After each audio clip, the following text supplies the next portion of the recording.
కొండా సురేఖని జూపల్లి గారిని కంప్లీట్గా పార్టీ నుంచి తీసేయాలి. వాళ్ళ టార్గెట్ ఒక్కటే, వీళ్ళు పార్టీలో ఎట్టి పరిస్థితుల్లో ఉండకూడదు అనేదే రేవంత్ రెడ్డి యొక్క ప్రధాన ప్లాన్. ఈ దాని మించింది వేరే కార్యక్రమాలు ఆయన ఏం కూడా తీసుకుంటలేడు. ఓన్లీ ఎట్లా చేసైనా సరే, కింద మీద పడైనా సరే, పైంది తలకిందులు చేసైనా సరే, ఎట్టి స్థాయిలో కూడా నేను గెలిచే తీరాలే అనేది రేవంత్ రెడ్డి ప్లాన్. ఇప్పుడు నేను ఉన్న రోజులే కొండా సురేఖని మాత్రం కంప్లీట్గా మినిస్టర్ పదవి నుంచి తొలగించాలి. ఆయన గట్టి కంకణమే కట్టుకున్నాడు. మొన్నటికి మొన్న కొండా సురేఖ ప్లస్ కడియం శ్రీహరి వివాదాన్ని చూసాం. Kadiyam Srihari after all BRS పార్టీలో గెలిచిన ఓ ఎమ్మెల్యే ప్లస్ పార్టీ మారిన ఎమ్మెల్యే. ఇటు బీఆర్ఎస్ బలం లేదు, ఇటు కాంగ్రెస్ తరఫున బలం లేదు. అట్లాంటి అటు ఇటు కాకుండా పార్టీకి ఎటువైపు పోకుండా ఉన్న ఆ మనిషితోటి రేవంత్ రెడ్డి వెనుకుండి మరి కొండా సురేఖ పైన ఉసిగొలుపుతా ఉన్నాడు. కొండా సురేఖని పార్టీ పరంగా డ్యామేజ్ చేయి, కంప్లీట్గా రాజకీయాలు తనంతట తానే రాజీనామా చేసేటి దిగిపోటీ చేయని చెప్పేసి కడియం శ్రీహరికి చెప్తే, కడియం శ్రీహరి గారు ఏమంటాడంటే కొండా సురేఖ గారికి అవగాహన లేదని చెప్తాడు.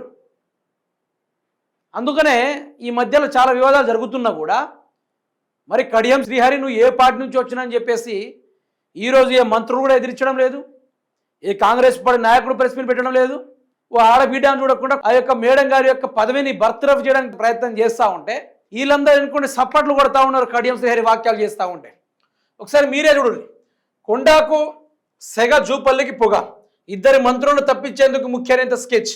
ఎక్సైజ్ శాఖ మంత్రితో 2024లోనే మొదలైన వివాదం. కమిషన్ల వివాదాస్పద కంపెనీల అనుమతులపై విభేదాలు. ఎక్సైజ్ కమిషనర్ బదిలీ చేయడంతో తారాస్థాయికి. మంత్రిని పలుచన చేసి టూరిజంపై ముఖ్య నేత సమీక్ష. సిమెంట్ కంపెనీ వ్యవహారంలో మహిళా మంత్రితో విభేదాలు. గన్ ఘటనతో రోహిత్ రెడ్డిపై మంత్రి కూతురు ఆరోపణలు. అప్పటి నుంచి క్యాబినెట్ నుంచి తప్పించుకునేందుకు యత్నం.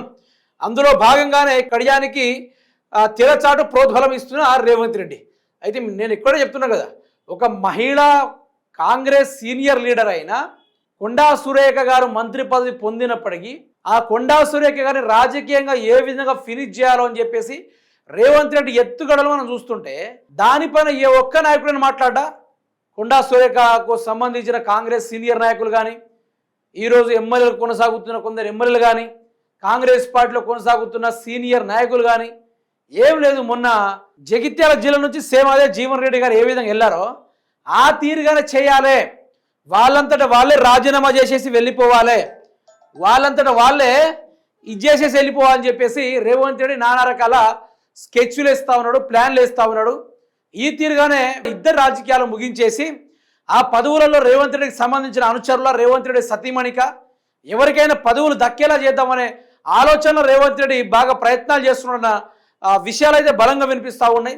కడియం శ్రీహరి గారి వెనకాల ఉండి ప్రోద్బలాన్ని ఇస్తూ కొండా సురేఖ గారిని తనంతట తానే రాజీనామా చేసేట్టుగా చేయనని చెప్పేసి ఆయన నానా రకాలుగా వెనుక నుంచి పుషప్ చేస్తున్న విషయాలు కూడా మనం గమనిస్తూ ఉన్నాం.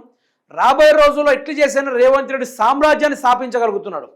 ఆయనకి ఎవరు అనుకూలంగా ఉంటారో, ఎవరికి సానుకూలంగా ఉంటారో అట్లాంటి వాళ్ళే మొత్తానికి ఇచ్చేయడానికి ప్రయత్నం చేసే కార్యక్రమం ఉంది మిత్రులారా.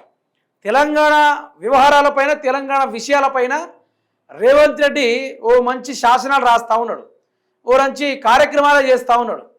సో తెలంగాణని మంచి బాగుపరచాలన్నా, తెలంగాణ ఆగం చేయాలన్నా ఇక రేవంత్ రెడ్డి గారి చేతిలోనే ఉంది, తెలంగాణ రాష్ట్ర ప్రజల చేతిలోనే ఉన్నది.